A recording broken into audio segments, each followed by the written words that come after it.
In regards to homework two, I would like to clarify that homework 2 really is very similar to homework 1 with one exception.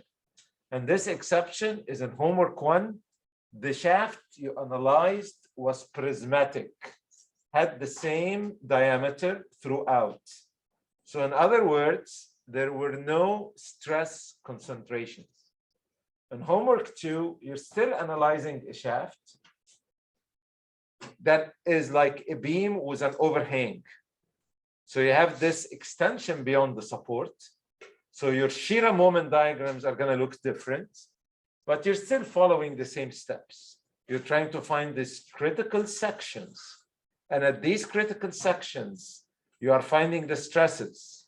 And we are using the stresses. So you see like the steps I wrote down last Tuesday in class. So we are going to start with the external forces. Draw free body diagrams. Use equations of equilibrium to solve for the support reactions. Once we have them, we're going to draw shear and moment diagrams as well as a torque diagram. We're going to identify the critical sections where the moments are significantly high, the torque exists, and I will add to that where stress concentration exists. So we said here where M is max and T exists.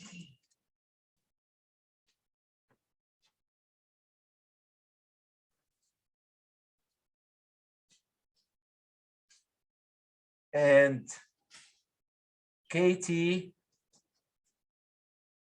applies.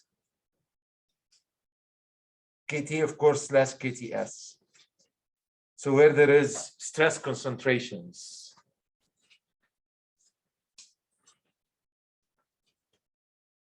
We are going to calculate the stresses, sigma and tau. But of course, we have to apply concentration factors. Now, if the shaft is made of a ductile material, we don't need the concentration factors for a static failure, but we need it for fatigue failure. Even though being conservative, we know most of the time fatigue is going to govern. So you look here, I'm going to jump from stresses down here. We really said we're going to look at static loading and a fatigue loading. So fatigue is usually what governs. So let's spend some time today in looking at shaft stresses. We're going to start with the classical equations that you learned in solids and come up with specific equations that we can use for shafts to make the job easier. And as I do that, it's another opportunity to review some of the concepts that you've learned, and please feel free to stop me and ask questions as needed. So that's my plan for today, is take it from that, from external, from using the internal forces to calculate stresses, to how to do a fatigue analysis, and we're going to take an example, numerical example in class that we're going to work out together. All right?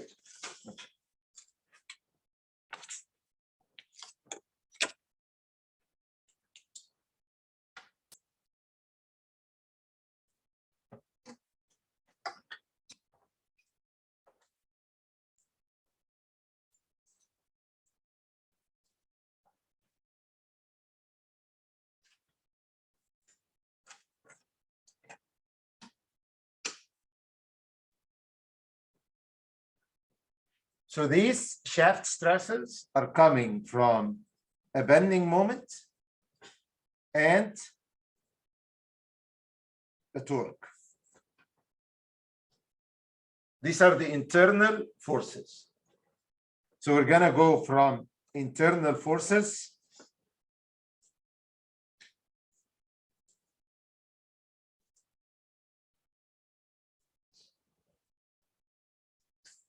we want to go to stresses.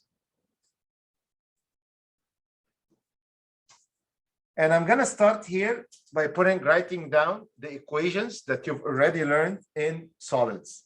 So this M is going to give me a sigma. that is equal to m over I times y. And this t is going to give me a tau. And this tau is equal to t divided by j times, we call it rho, the radial distance. So these are the standard stress equations.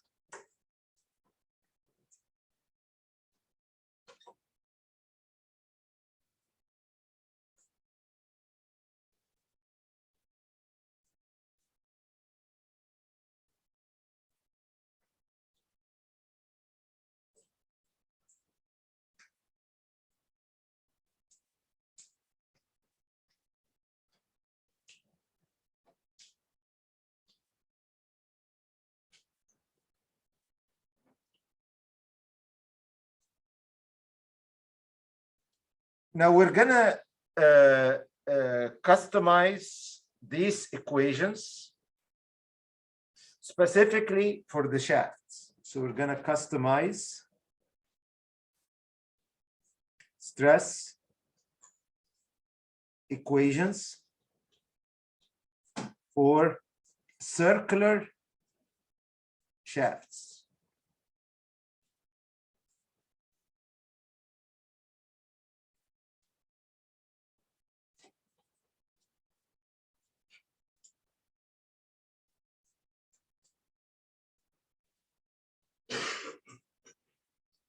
These circular shafts, I'm gonna say here that has a diameter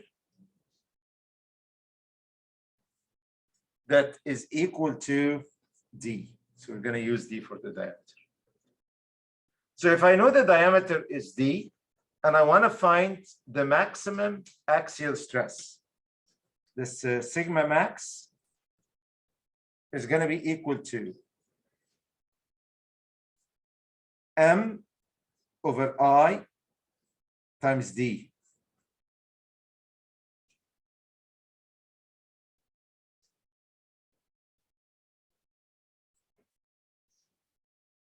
But I is equal to pi d to the power 4 divided by 64. And j is equal to pi d to the 4 divided by 32. So I can come here and say this sigma max I'm sorry, this is when I say y, it's not d, right? From the neutral axis would be half the diameter. So this is d over 2. Now we want to apply I. So I will come here and say then this is equal to m divided by pi d to the power 4 over 64 multiplied by d over 2.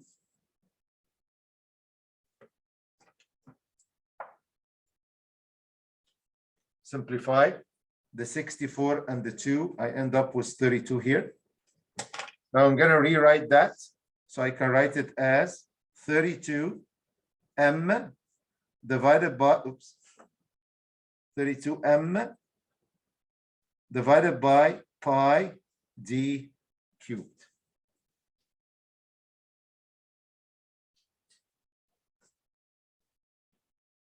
Okay. Likewise, for tau, in order to find the tau max, maybe I should say here for sigma max, use y max equal to d over 2. So you know what we did in the first step. So likewise here for tau max, use rho equal to d over 2, this row here. So then I get tau max is equal to t divided by j times d over 2. Now let me substitute for j. This is equal to t divided by pi d to the 4 over 32 multiplied by d over 2. So again, we're going to simplify the math. D, and this is cubed. The 2 and the 32, I get here a 1, and I get here a 16. So when I write that, I say this is equal to, I move the 16 up, 16t divided by pi d cubed.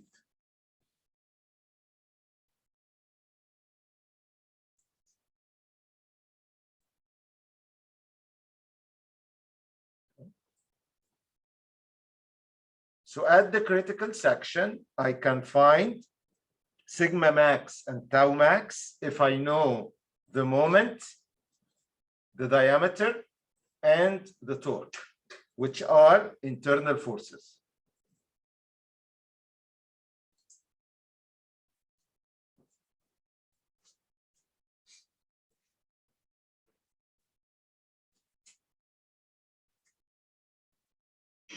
Next, we are going to apply fatigue concentration factors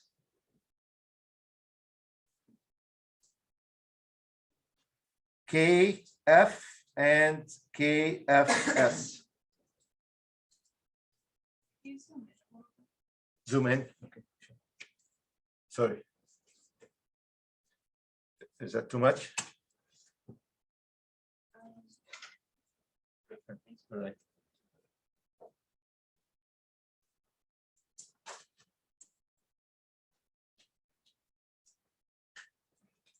So we are doing shaft stresses.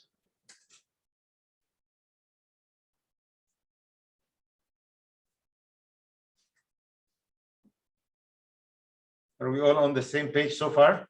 Okay. And we agreed that whenever we have a fatigue loading and we have stress concentration, even if my part is made out of ductile material, I need to apply these stress concentration factors. How do I apply concentration factors? You may recall when we did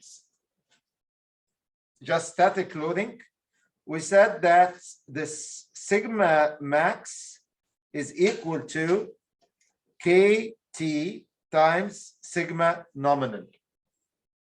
Sorry. This is for static loading. And when I call these tau max and sigma max, I was referencing the section that for in order to maximize, we used this Y max and we used this rho max to get the highest value of the stresses. But still, these are considered nominal because we did not apply concentration factors. So I really could say when I apply these fatigue concentration factors, we're gonna say like sigma max equal to KF times sigma naught, which is the sigma naught is equal to 32m divided by pi d cubed. So I will come here and say then sigma max is equal to KF or 32. Let me write it one step at a time so you can see. KF multiplied by 32m divided by pi d cubed. Yeah, sorry. Yeah.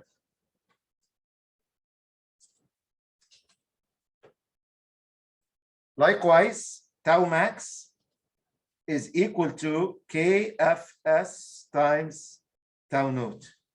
So I will get here a tau max is equal to KFS multiplied by 16t divided by pi d cubed.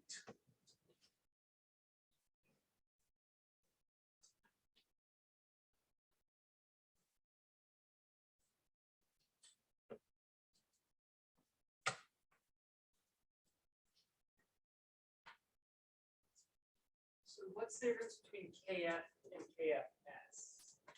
Good question. So KF is specifically for moment, whereas KFS is for the shear force and torsion. Okay. That's how you split up. Good. Can I be more specific? Yeah. Yes. KF is for axial stress. Okay. And because there is a KF even if you have an axial loading. So it's not only for moments. And KFS is for shear stresses, whether from torsion or from a shear force. Right? Now, do you recall where we get these fatigue concentration factors from? No. The charts, and I'm glad I asked that. The charts give me KT. And KF is always going to be smaller than or equal to KT. So then how do we calculate them? KF is equal to, no, KF is equal to 1 plus a notch sensitivity Q multiplied by KT minus 1.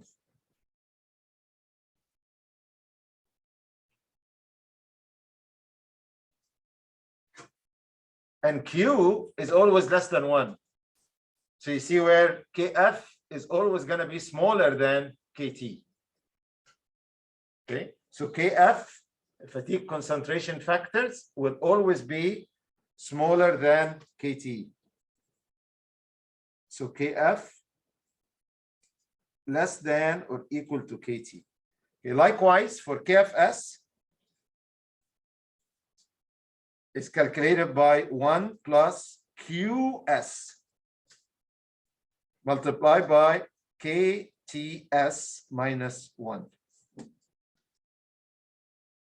KFS always less than or equal to KTS. Okay, so KT and KTS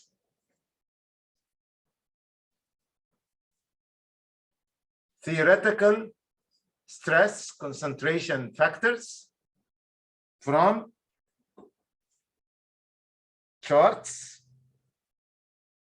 and you have to be specific and make sure you use the right chart. And these charts are located in the appendix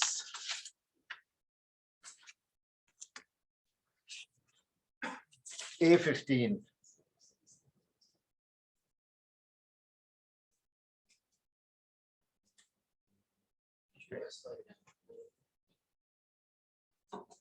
So this is where we get these stress concentration factors, theoretical stress concentration factors. How about Q and QS? From figures 620 and 621. Just to remind you, this is what 620 look like. It gives me Q, notch sensitivity, as a function of the notch radius R and the ultimate tensile strength. I think that maybe that was one of the questions on the quiz. Notch sensitivity, it depends on the notch radius as well as the material.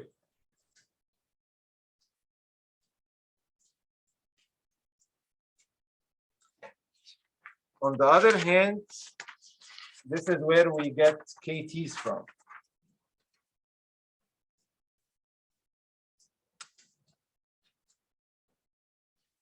So appendix A15, and please note this says A15-9 because you have like 12 maybe different cases where it really depends on the change in the geometry and how your part is being loaded. So here I'm looking at a case of a change in diameter from uppercase D to lowercase d. and the part is subject to bending moment. So this is going to give me a KT. If this was subject to a torque, I have another chart to use. So I'll be going to 15.8. And you see, I have the same geometry, but different type of loading. So you want to be careful. And here, the KTS is dependent on the radius of the fillet and the smaller diameter. So you want to make sure you're reading these charts correctly. And these charts in Appendix A15 are for theoretical stress concentration. I still need the notch sensitivity, Q and QS, to calculate KF and KFS.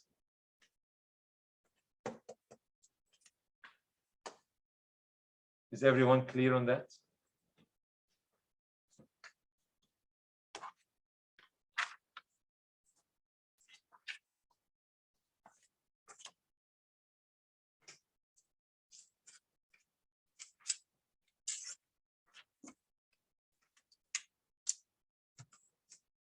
So now I have two equations for these shaft stresses acting at the same point. And I wanted to remind you here that if this is my circular shaft, because this is subject to combined loading, it is subject to a maximum bending moment that is going in some direction, because I could have an MZ and an MY. So maybe this is subject to an MZ and an MY. So you ended up finding a resultant moment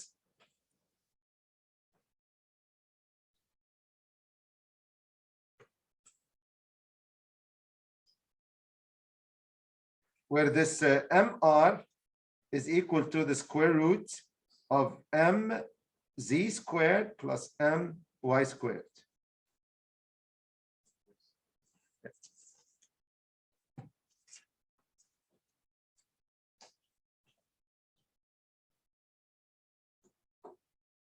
Now, this section in bending is going to have a neutral axis or neutral surface or neutral plane in the same direction as that of the resultant moment.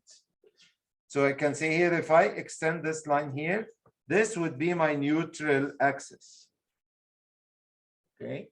Now, if I go as far away from the neutral axis, I will get the points of maximum moment. So these would be, if I go perpendicular to the neutral axis, this is going to be a critical point. This is going to be a critical point. If this is my moment, this is where maximum tension is. So this is the point of maximum T. This is the point of maximum C for compression. Because as you may recall, the stress distribution will be going like this. Here I have this tension. Here I have this compression. And at the neutral axis, I have 0. So your stress distribution, axial stress distribution, is going like this.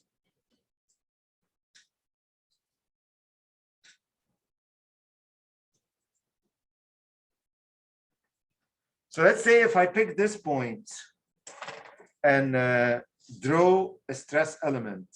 So if we take this and we magnify,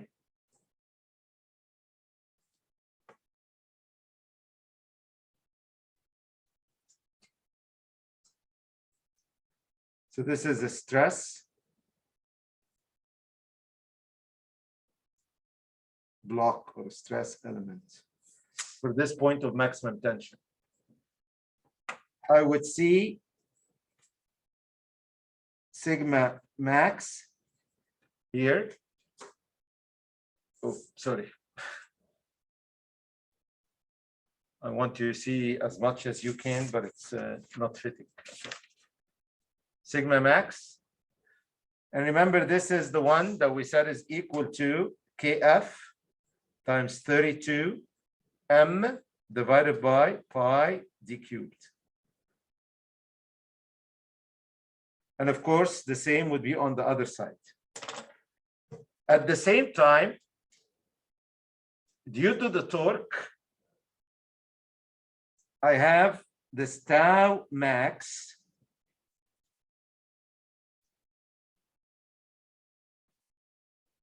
going like this.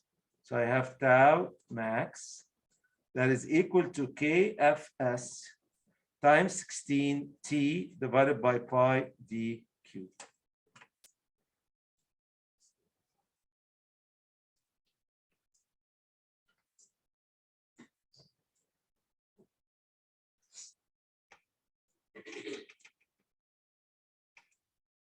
Is that still okay? Now I want to remind you that this sigma max over time, we're looking at this change.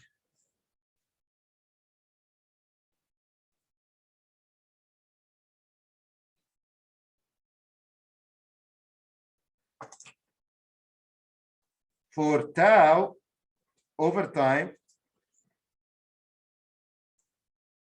at this point, it was just going like this. So this is tau, and this is sigma.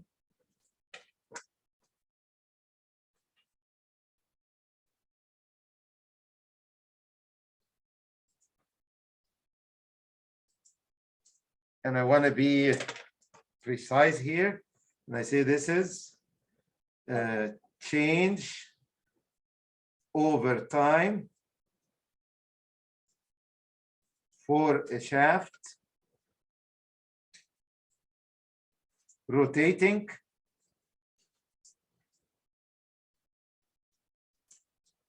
at a fixed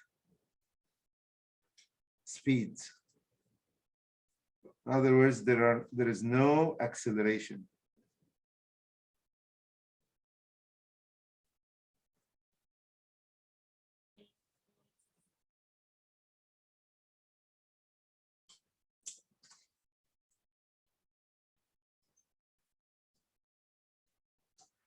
So how does that help us? When I look at these curves, I can conclude that sigma m is equal to 0,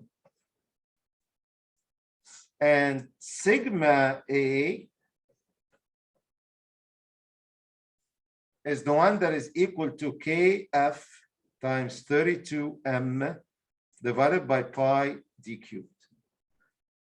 Now, the way this is done in your book, they come here and call this MA and use an MM for the sigma M equation, just in case you had a mid-range stress from a bending moment and you had an alternating stress from an alternating moment.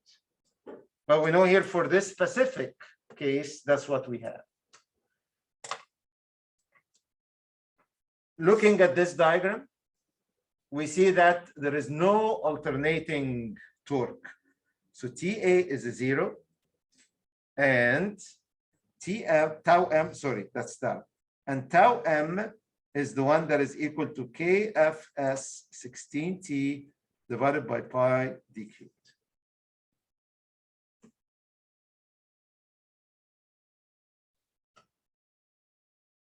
Now, if I'm only doing a static analysis, this is all what I need.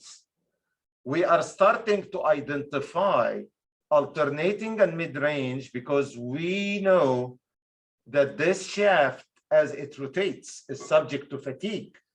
And this fatigue is from combined fluctuating stress. And if you want to read more on that, please reference section 614 in your textbook. So for combined stresses and fluctuating loading, we need to find an equivalent sigma prime M and sigma prime A.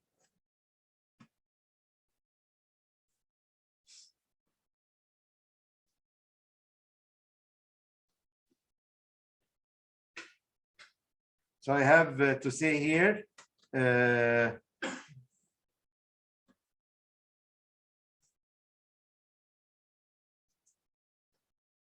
for combined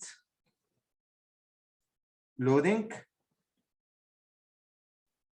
need equivalent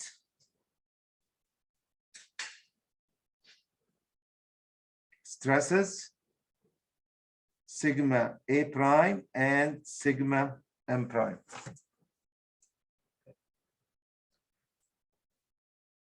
Now, given this stress element, sorry, I have just to zoom out a bit so you can see the stress element. Given that we have this stress element, which is a case of plane stress,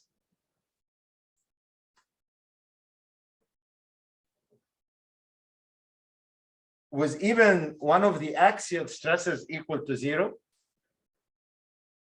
that makes our von Mises stress equation simple, and this would be equal to the square root of sigma max squared. I'm sorry, sigma, specifically here, this is a 0, right? So I can come here and either put, like if I put sigma m squared plus 3 tau m squared. Now, when I substitute for sigma, this will be equal to the square root of 3 tau m squared for sigma m equals 0.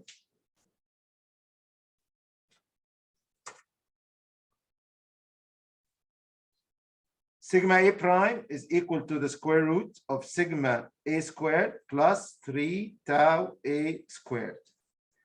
Again, tau A squared here is a 0. Therefore, we get the square root of sigma A squared, which is equal to sigma A, and this is specifically for tau A equal 0.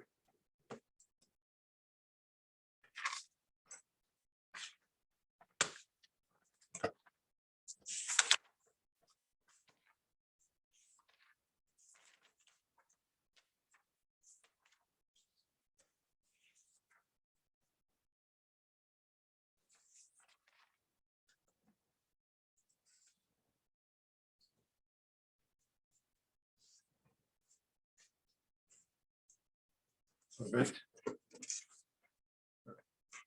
Now we are doing all that because based on what we did, we say we want to apply modified Goodman diagram to find a fatigue design factor.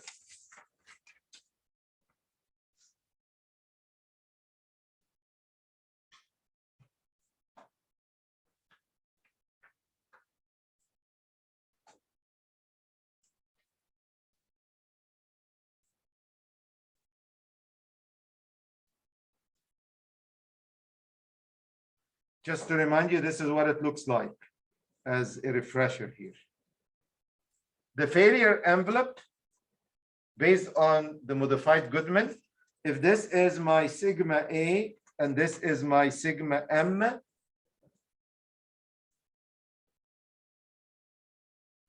if I only have an alternating stress and 0 sigma M, that's like a completely reversed.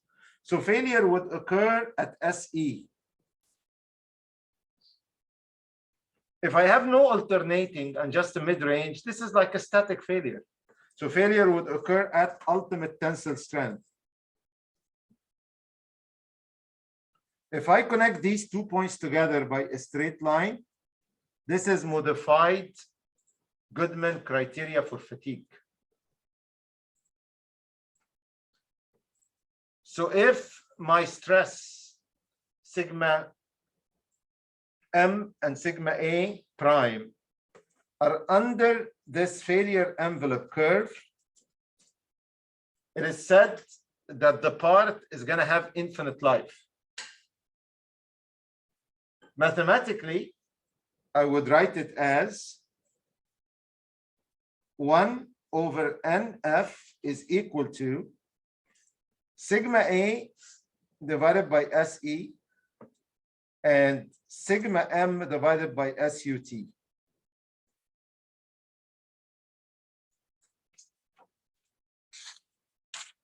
Now for combined loading,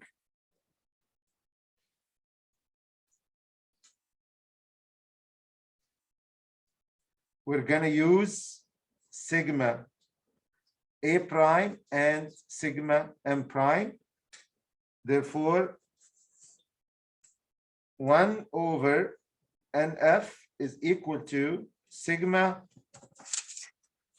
A prime divided by SE plus sigma M prime divided by SUT.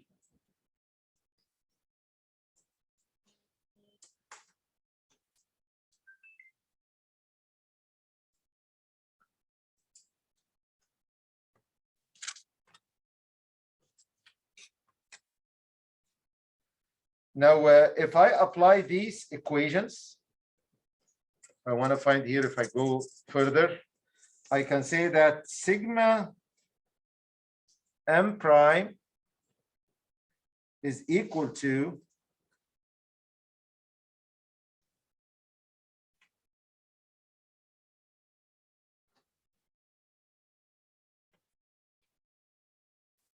three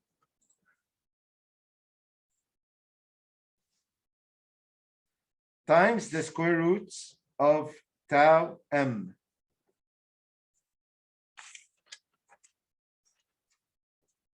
And tau M is equal, okay, I have it here. Tau M is equal to KFS 16T divided by pi D cubed. So I can write, this is actually squared. No, I did something wrong. This is the square root of 3 times tau M squared. Tau M only. Let me write it clear. So the square root of 3 tau M squared, which is the same as the square root of 3 tau M.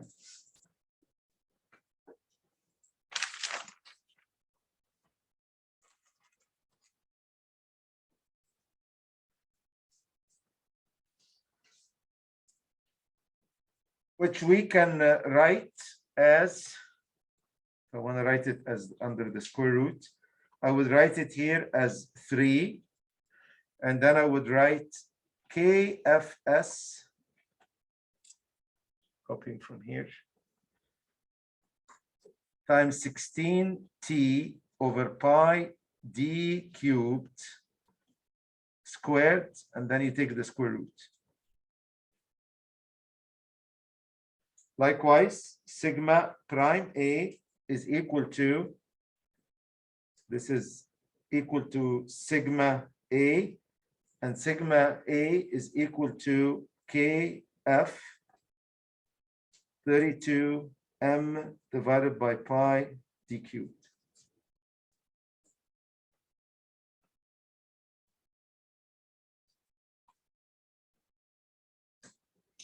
If I want to substitute in this equation, I can write it as 1 over NF. And please note that in these two equations, of course, I can write this as, if I write this squared and then take the square root, I didn't do anything. If we look at these two, I can take 16 over pi D cubed as a common factor. So I can write it as 16 over pi D cubed multiplied by, I have here SE, 1 over SE multiplied by sigma A prime, which is here gonna be, I took this, it's 32 and I have 16 here. So I'm gonna put on the inside 4 multiplied by KF M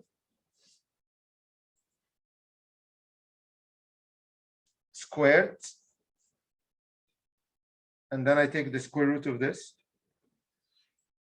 plus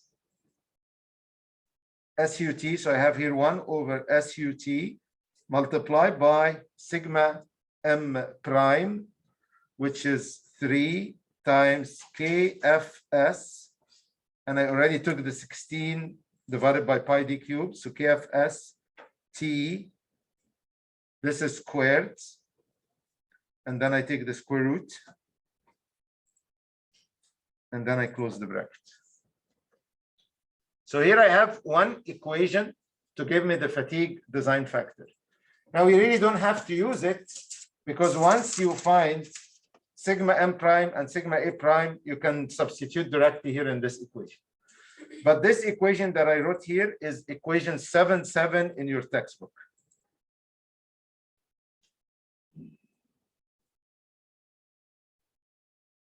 This will give me fatigue design factor.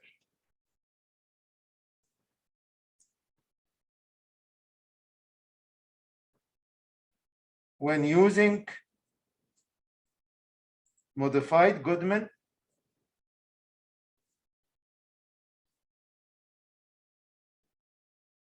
always check for yielding.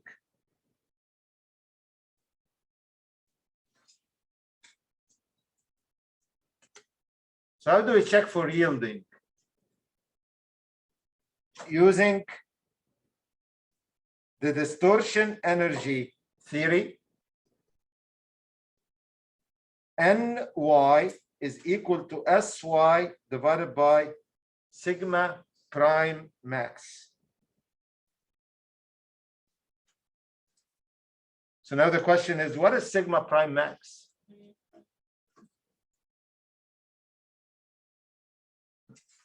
I can go back to my stress element and find the equivalent stress without worrying about alternating and mid-range. So I can come here and use tau max and sigma max to find sigma prime max. Or more conservatively, I can say sigma prime max is approximately equal to sigma M prime that we already calculated plus sigma A prime. This is conservative. The more accurate would be used the stress element, and to say that sigma prime max is equal to the square root of sigma max squared plus tau, plus 3 tau max squared. This is the more accurate. Now, if this is conservative and still give me a design factor that is more than what is desired, I can stop here and don't have to calculate the sigma prime max, because I've already calculated sigma prime M and sigma prime A. So once I have the sigma prime max, I can use the distortion energy equation to find Ny. And of course, we can use the Goodman equation to find Nf.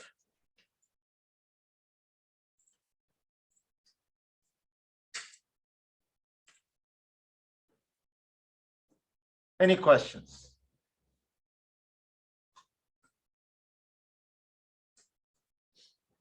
Let's work a numerical example when you're all done writing.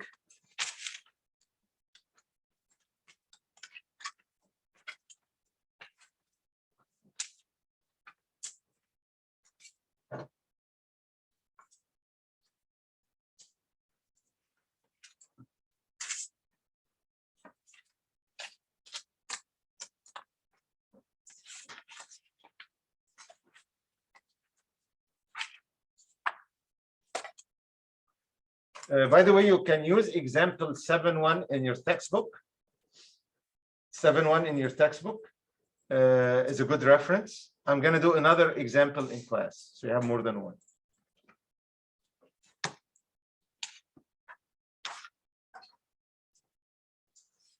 And I'm going to use one of the prior exam problems.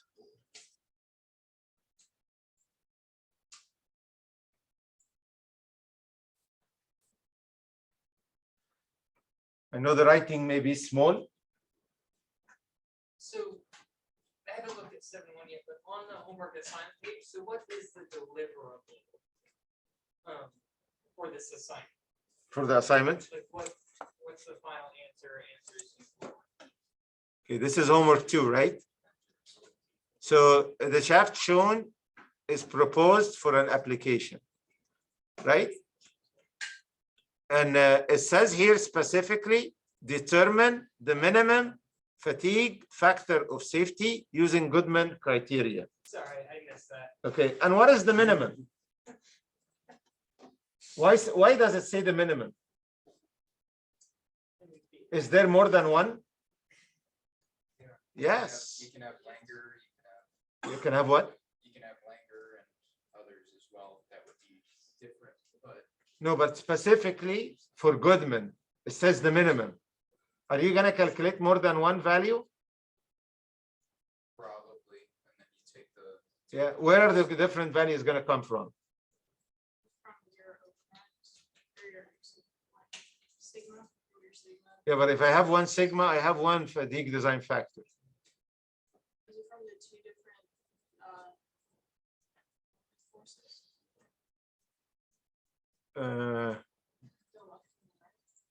The left and the right. No, the left and the right, these are reactions. Yeah, no. With finding that fatigue factor of safety, are we also going to need to have like sharing all the diagrams? Are we going to be graded on those two? Like Okay. the first Are one? you answering my question or you're asking a question? Oh, I'm sorry. I was asking. Okay. So actually it relates to my question. So when you draw shear and moment diagram, which is your question, right? You're going to find that the moment varies along this length. And also the diameter varies. The stress concentration varies. So I wouldn't really be sure which section is the most critical section.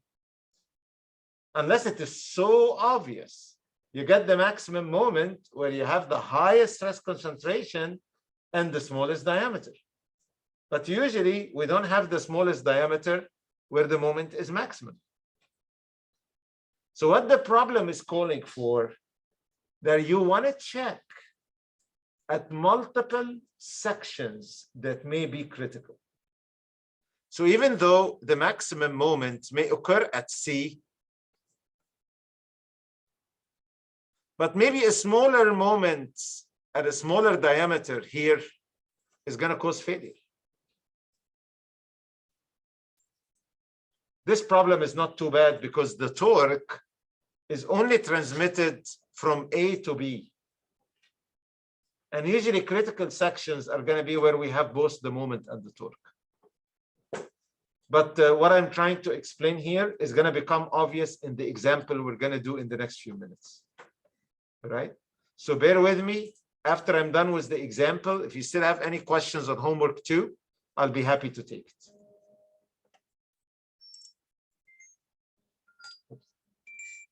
Sorry. So this is the example that we want to do in class.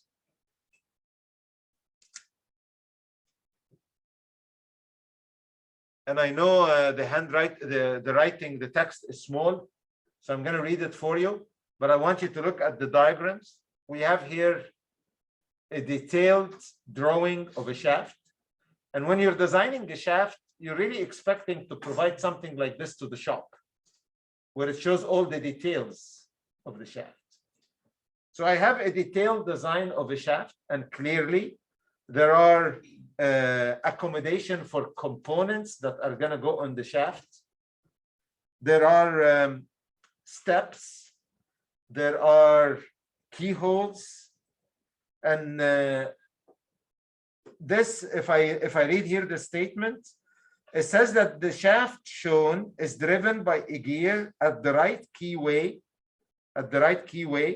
so there is a gear that drives the fan at the left keyway and is supported by 2 deep groove ball bearings. So I would imagine that the bearings, one is going to be at A and the other one is going to be at B. So this is like a shaft with an overhang, similar to your homework problem, but the other way around. The shaft is made from AISI 1020 cold drawn steel, and it rotates at a steady state speed, similar to just what we just did. The gear transmits radial load of 230 pound force and a tangential load of 633 pound force at a pitch diameter of 8 inches, resulting in internal forces shown in the figure below. So now if I'm given the internal forces shown here, do I need to find the support reactions? Take you back to my map. We had external forces, equations of equilibrium, so that we can draw the internal forces. So if the internal forces are given, someone has already done the work for me. So I can skip step number 1 because I already have step number 2. Now, what is this problem asking for? It says determine the factors of safety at the keyway at C and D. So there is a keyway at C, a keyway at D. And we want to find the factors of safety or design factors. Assume that the ratio R over D is 0.02 for a typical end milled keyway cutter. And I will add to that for the keyway,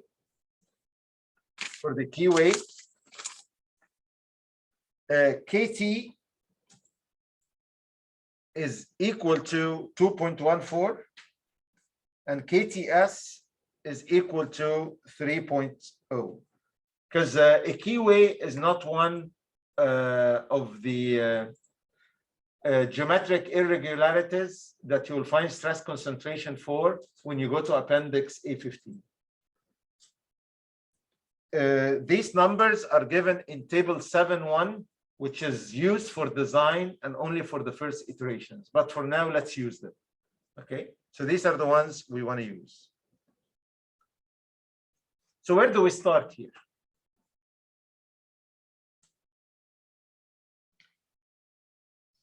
If I look at this problem and I look at the keyway at C, by the time you get to this keyway, the moment is already 0. But I still have a torque. You see, the torque is transmitted from the center of C to the center of D, which what a shaft does. At D, I have a bending moment, actually a high bending moment, and the torque still exists. And I want you to pay attention to something important. Stress concentration is really going to occur at the end of the keyway. So if I want to really be very specific, I shouldn't be using the 1459. I should go a little bit to the left, which maybe I'm going to end up with 14.0 or something. So the difference is not that big. But if things are tight, that would help you, right? So now just looking at this, I'm thinking to myself that D is probably more critical because there is a bending moment and there is a torque. So I'm going to start by doing the keyway at D. So at the keyway D,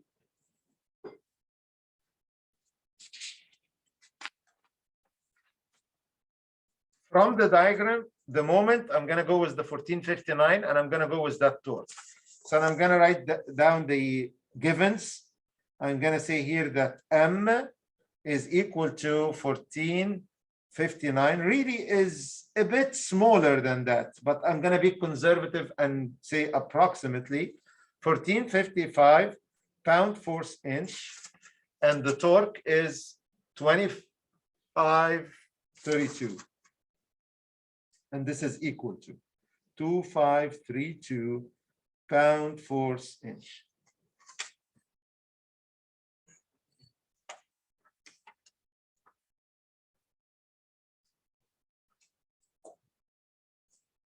what I want to do here is I want to find the fatigue design factor.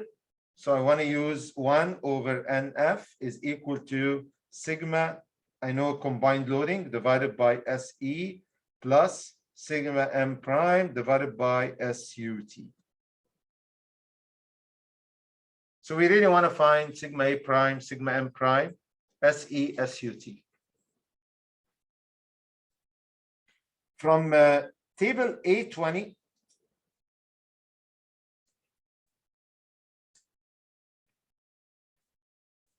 for AISI 1020 cold drone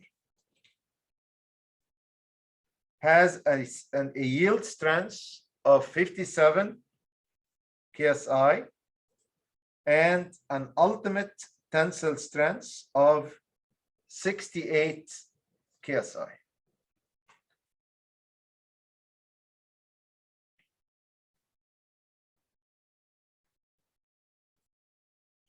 And at the keyway, KT, we said, is 2.14, and KTS is 3.0.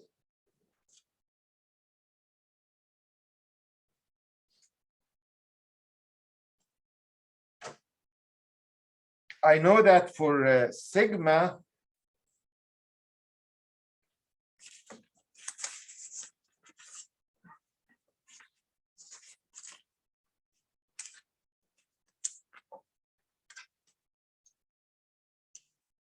maximum, this is the equation I'm going to be using.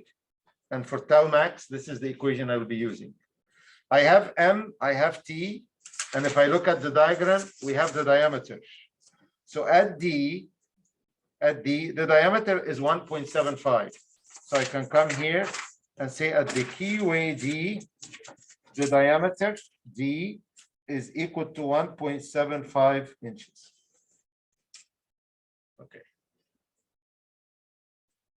Now this sigma prime A is going to be equal to sigma A is equal to, based on the equations we derived, KF times 32 M divided by pi D cubed.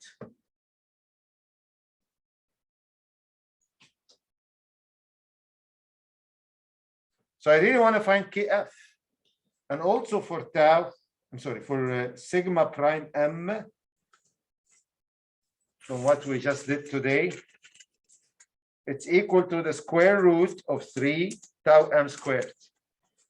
This is equal to the square root of 3 times tau M.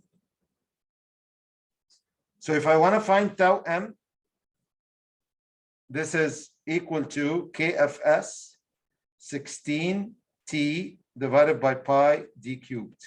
So I still need to find KFS, right? So now let's work on these. If I have KT and KTS, and I have the material properties, I have ultimate tensile strength of 68 KSI.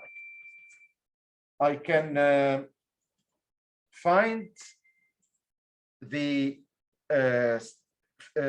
notch sensitivity from figure 620. So from 620,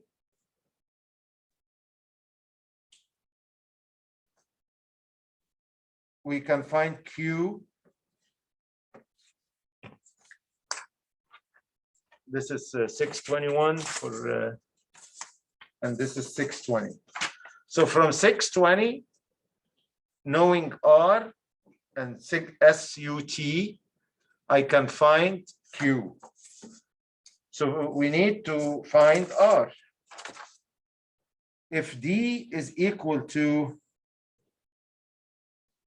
1.75, R is equal to 0.02 times D, which is equal to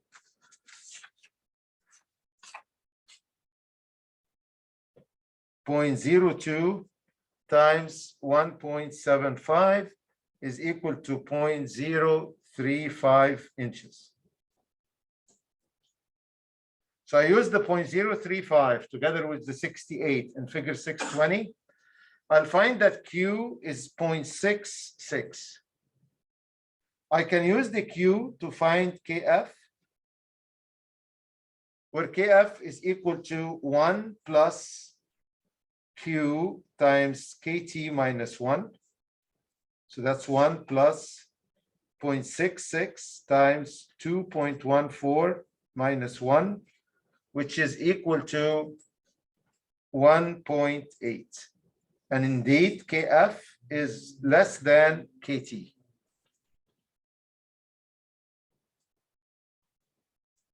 I'm gonna repeat for KFS.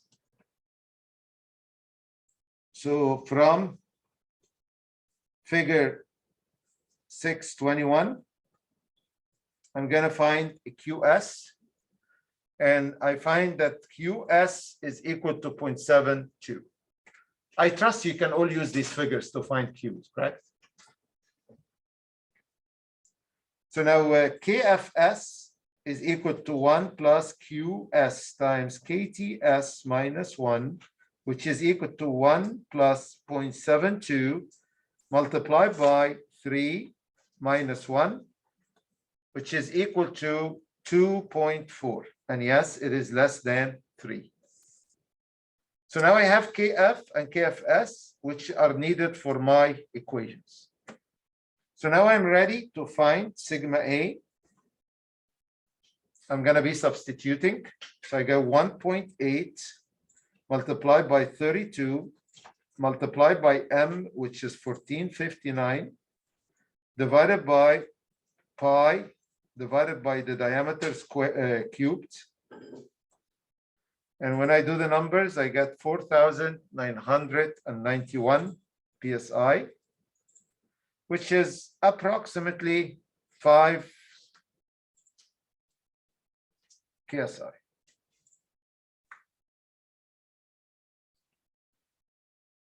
Next, I will be doing tau M, which is equal to KFS, that's 2.4,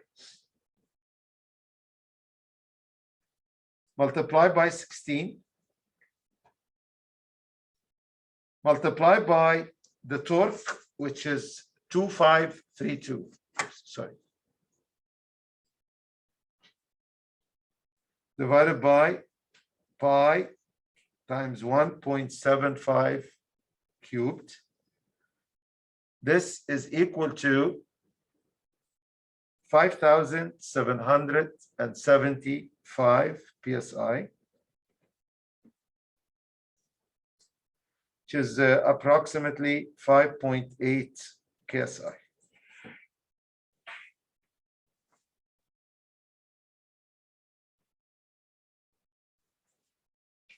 Now, using sigma A, I can say here, since the shaft is rotating at steady speed,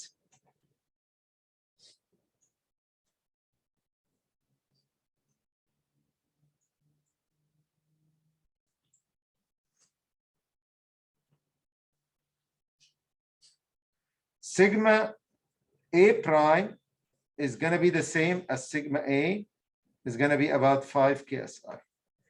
And sigma M prime is going to be equal to the square root of 3 times tau M, which is going to be equal to the square root of 3 multiplied by the 5.8 psi, which is going to be approximately 10 psi.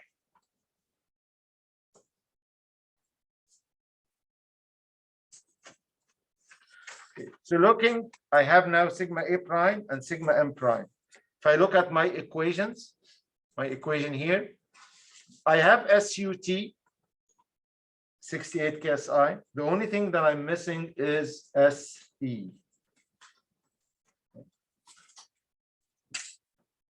So now we want to find SE. And SE is the endurance limit specifically for this shaft at this given section.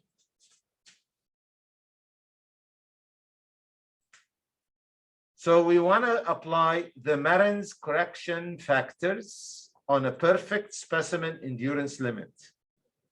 So I can find the SE prime for a perfect specimen. For a perfect specimen, and you've seen that on the quiz twice, the SE prime is equal to 0.5 SUT, which is 0.5 multiplied by 68. And I get here a 34 KSI.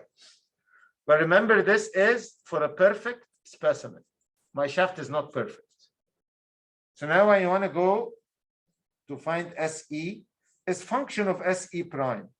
But what do? You apply these correction factors, which are KA, KB, KC, KD, and so on, KE, right? Now, D is for temperature. There are no extreme temperatures, so we can say it's 1. KC is for the type of loading. I have a combined loading, so it becomes 1. KE is for reliability. I don't want anything specific, so I'm going to go with 1. So now the only 2 factors I need to calculate would be KA, and KA is for the finish, and KB is for the size. And by the way, this equation, if you need to review it, go back and review it. It's equation 618 in your textbook.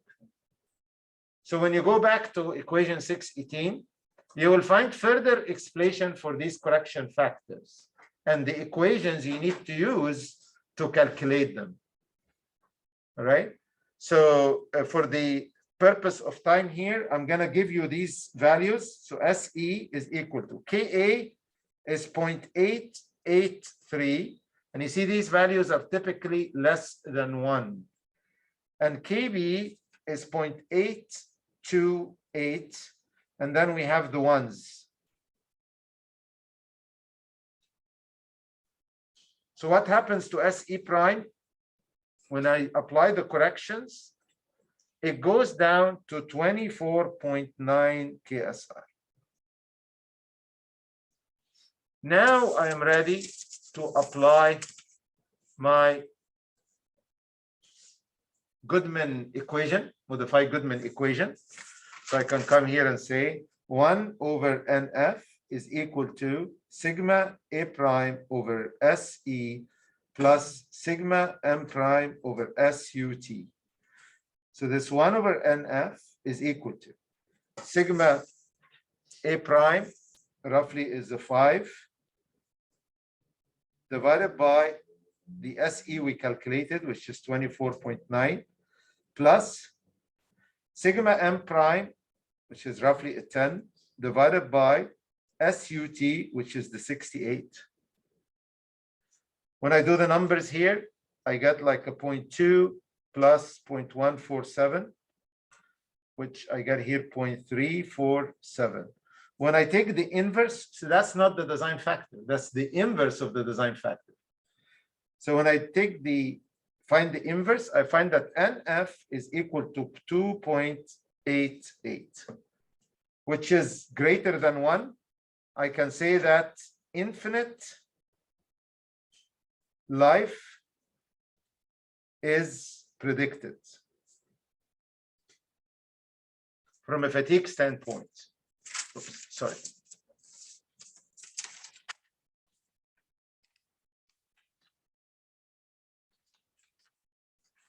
But I cannot stop here because I did not check for yielding, right? So I need to check for yielding.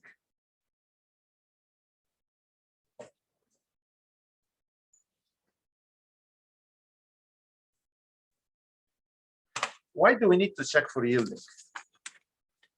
I showed you the Goodman line today on the graph.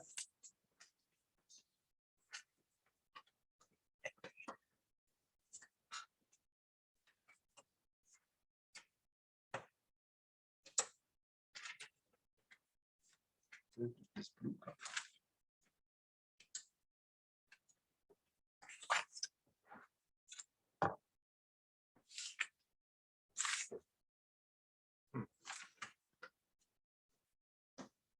Maybe if you click on that paper. click on the paper. Yeah, on the screen where it shows your. Oh. that piece of paper.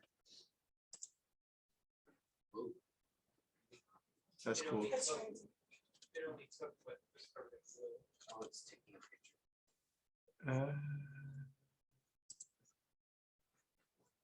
Okay. Wow. We learned something new.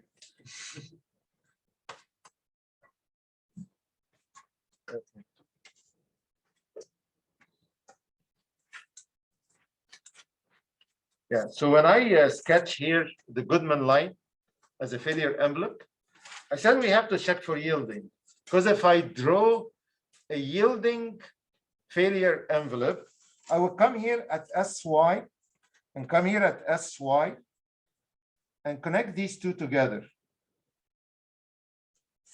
And this is would be the yield line. Now you see here, there is a chance that if my point is here, it is not failing in fatigue, but it is yielding. So that's why we need to check for yielding. All right. So now let's go back to our problem.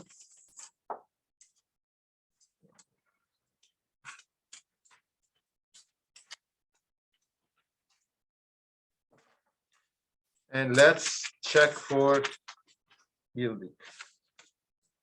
So when we want to check for yielding, I'm going to use NY is equal to SY divided by sigma prime max.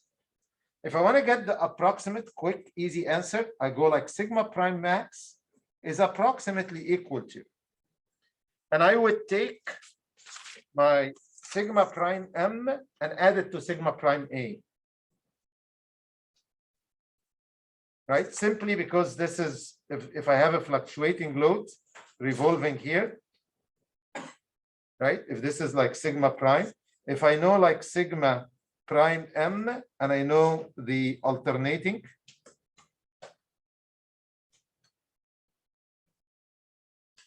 if this is like sigma prime A, the maximum would be the adding the two together.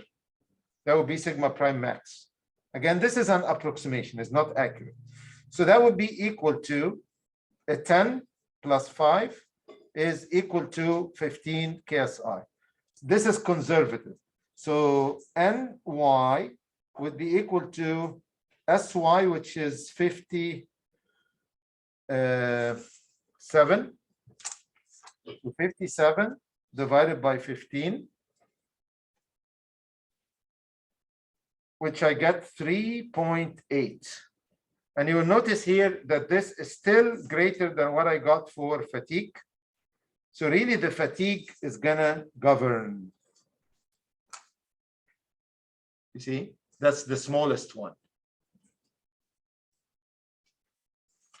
Our time is almost over, but I wanna also tell you that you can do the same for